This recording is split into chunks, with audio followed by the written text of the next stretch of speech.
siyang maaprubahan dito sa Senate? Alam mo, ang problema natin, malalakas na individual ang kalaban natin dito. Mayayaman po ito. Nakikinabang dito sa online gaming, sir. Mayayaman po ang mga kalaban natin dito. We all know that the owners of online gaming sites are very wealthy and powerful individuals. It's going to be a tough fight. Marami akong kausap na mga senador, halos kalahati naman ay Supportive. pabor dito sa ipagbawal ang online gaming or high regulation. Pero hindi pa natatakot ako, hindi pa lumalabas yung mga, syempre ang hindi pa nagre-flex ng muscle ito mga maglalabi against the banning. And that's the fight that I need the people themselves. Kailangan talaga natin dito yung taong bayan. Yung sila na mismo, sukang-suka na sila na mismo ang sasalita. Kasi sasabihin ko na yun sa ating mga kababayan, mga makapangyarihan ng kalaban natin dito. And I need your support. We all need your support. Those who are trying to ban this need your support. Para may tuloy natin ang laban na ito. Ako till the end. I will vote for it till the very end. Bahala na magalit sila sa akin.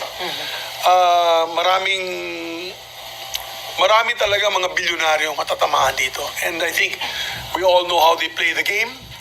And I hope that the House of Representatives, okay na dito sa Senate, kasi sa Senate, we do things sometimes that are unpopular to certain sectors, but it's good for the people. Pero ang apela ko po ay sa House of Representatives. Ang aking asawa po ay nag-file din po similar measure. All four Bukidnon congressmen filed the measure on banning also online gaming. So sana mag-follow suit ang iba't ibang mga congressmen and women na ipagbawal natin itong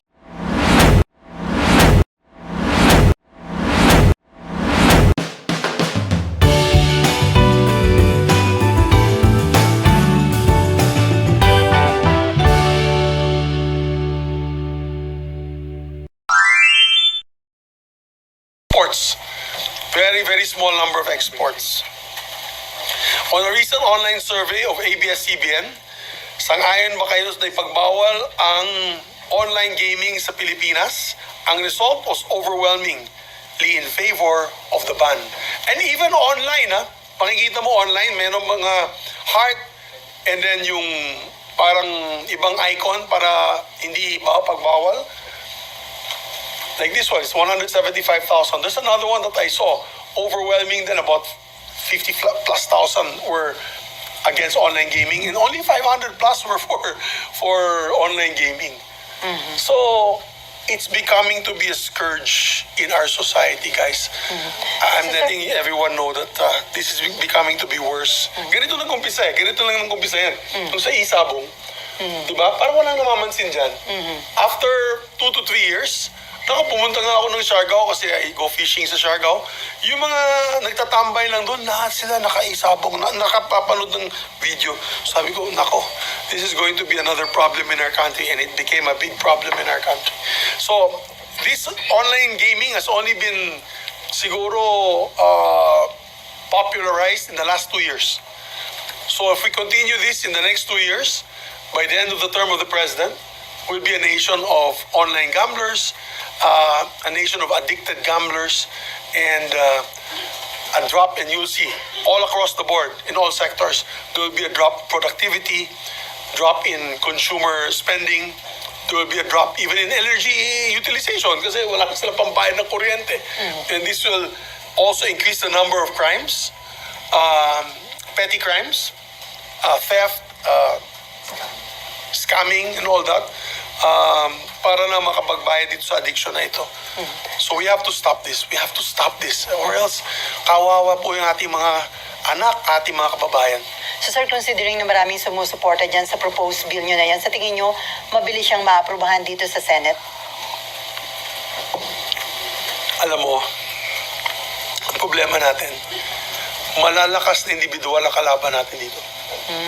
Mayayaman po ito. Nakikinabang dito sa online gaming, sir. Mayayaman po ang mga kalaban natin dito. We all know that the owners of online gaming sites are very wealthy and powerful individuals. It's going to be a tough fight. Marami akong kausap na mga senador, halos kalahati naman ay Supportive. pabor dito sa ipagbawal ang online gaming or high regulation. Pero hindi pa natatakot ako, hindi pa lumalabas yung mga syempre ang hindi pa nagfe-flex ng muscle itong mga maglalabi against the banning. And that's the fight that I need the people themselves. Kailangan talaga natin dito yung taong bayan. Yung sila na mismo, sukang-suka na sila, na sila na mismo ang sasalita. Kasi sasabihin ko na yun sa ating mga kababayan, mga makapangyarihan ng kalaban natin dito. And I need your support. We all need your support. Those who are trying to ban this need your support. Para may tuloy natin ang laban na ito. Ako till the end. I will vote for it till the very end. Bahala na magalit sila sa akin. Marami talaga mga bilyonaryo matatamaan dito. And I think we all know how they play the game. And I hope that the House of Representatives, okay na dito sa Senate, kasi sa Senate, we do things sometimes that are unpopular to certain sectors, but it's good for the people. Pero ang apela ko po ay sa House of Representatives. Ang aking asawa po ay nag-file din po similar measure. All four Bukidnon congressmen filed the measure on banning also online gaming. So sana mag-follow suit ang iba't ibang mga congressmen and women na ipagbawal natin itong online gaming. Sir, the mere fact na mahaba yung proseso ng pag-approve ng isang batas, tanong ni Nympha, yung kasing sa Pogo at Isabong, napatigil mo na through executive order. So mananangamba ka ba na mag-issue muna? Malaking bagay, alam mo Ate Sally, sa ating mga mahal na Senate media, malaking bagay na ang posisyon ng Presidente ay mapapakinggan natin dito. Malaking bagay yun. Dahil tamang sinabi mo, yung Isabong pinatigil po ni PRRD yan, ni Tatay Digong. Yung Pogo pinatigil po ni Presidente Marcos.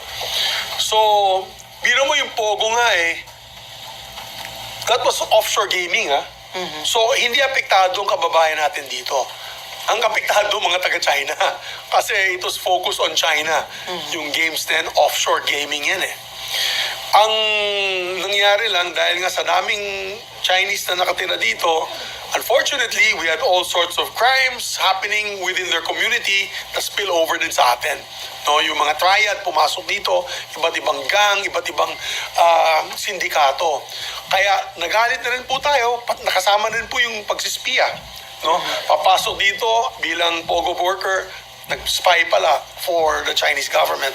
So, the President put his foot down, President Marcos put his foot down, sabi niya, no more Pogo, dun sa zona niya na pinalapakan ko po dahil po kami po anti-Pogo. So, dito din sa online gaming, it will take the President a lot of political will. Because Filipino operated ito, marami din siya kaibigan na nagmamayari nito mga kumpanya na ito. And I think he will show great leadership. No, he will show great leadership if he puts an end to this online gaming and gambling for the Filipino people. Na makikita talaga na without fear or favor, for the good of the country, we can earn this 47 billion elsewhere. Let's stop online gaming. I would love to hear that from the President, even in his State of the Nation address, or some sort of statement saying that let us allow Congress to study the ban on online gaming. Diba? Ganun muna. Hindi mo ito proprio. Pwede rin ganun. Let us allow Congress to study the ill effects of online gaming. Give me the report and I will act. I will act on it as soon as possible. Yan ang magandang statement. Sana, no, para maingganyo po tayo. Okay, related question, Ann? Yes. Okay. Hi, sir. Sir, last week kasi nag-file din si Senator Win about online gambling. Pero mas gusto niya, sir, yung strict regulation. Kasi kapag daw total ban, malamang na magkaroon ng underground operation lang. Well, yan din ang sinabi nila sa Isabong. Pero wala naman ako nakikita ng Isabong na underground operation. Hinahabol ka agad ng DOJ tsaka ng PNP. Kung merong mga patadon, yung tawag dyan, yung Guerrilla. Guerrilla. Oh, sa amin may tawag na sa Bisaya I forgot. Anyway, it's a Bisaya term na doon na sa barangay tapos binibidyo yung laban. Oh. You don't think, di ka naniniwala na posibleng magkaroon ng underground ops kapag tinutal ban nyo, sir? Kasi meron at merong sugarol po eh. Meron sugarol, pero my dear, ang mangyayari dyan, kasawa yung Pilipino eh. Magaling sila makalusot eh. Magaling sila makalusot dito sa online gaming. And there will be groups that will cater no to mga Pilipino na pasaway. Diba? Nangyayari yun eh. Napakadali nga na yung pumasok sa kanilang mga websites. So I believe in a total ban. Why? Because then we can monitor and we can penalize. Matatakot na kasi yung Paymaster, matatakot ng GCash. They'll be afraid to use their e-platforms. Without the e-platforms being utilized, then that's a different story. Pero habang nandyan yung e-platforms, pati yung credit cards, wala. Tsaka law Hindi mo mawala yung addiction. Oh.